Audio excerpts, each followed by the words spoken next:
kiduk der rar phan sorkar pen ki pe hemso contractor tum ki kim kepatangte puke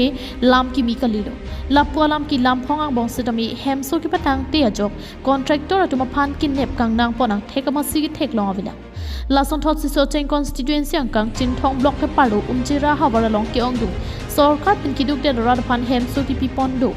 bonta contractor Stanley behin pen ki kim kepatangji kalisi foundation anta patang pi pesianu jok angchin pawang prek penan park ya jok ta thek long avi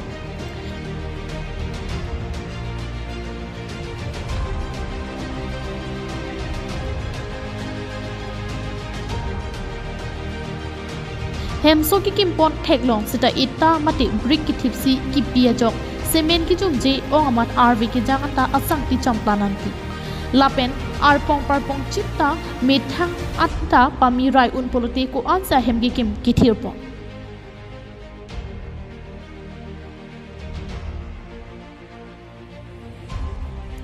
Stanley be kumatlo pule langdam polote alang lin non amat BLCC member do birta kilong teng hem solong ahem phuatum account along hem so bahana ka chithap tanga do sitami account holder chidun det sitami Stanley dam potangka cho endam etlo bonta hemso bangki ki patangji kalisi ningkan hini pleng dera pita hemso bangki anu jok angchin somprok le somproksi thek pondong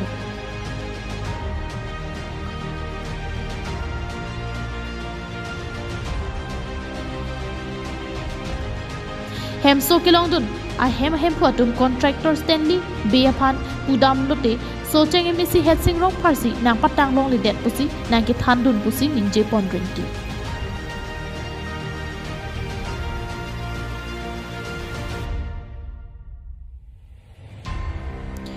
Umchera ahavar kepatangte anu jok ki somprok hemso contractor Stanley be kepatangji aphan bor iseta MAC Headsing Rongphar si ke kham khidun polote rod atum Headsing Rongphar aphan vote ki pipen ki pahai ki kopia phan lo jongsia hok pet pen MAC Headsing Rongphar pen hemso ki patangji aphan contractor aphan ki kham khidun binong polote bangso putha rod apharman karja PG kalisi rod putha abangsi MAC Rongphar abangki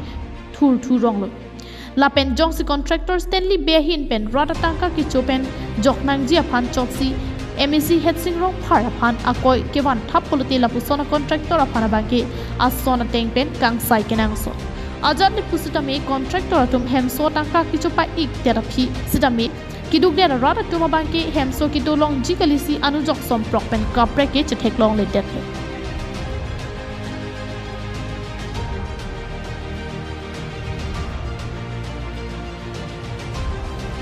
News report KTV News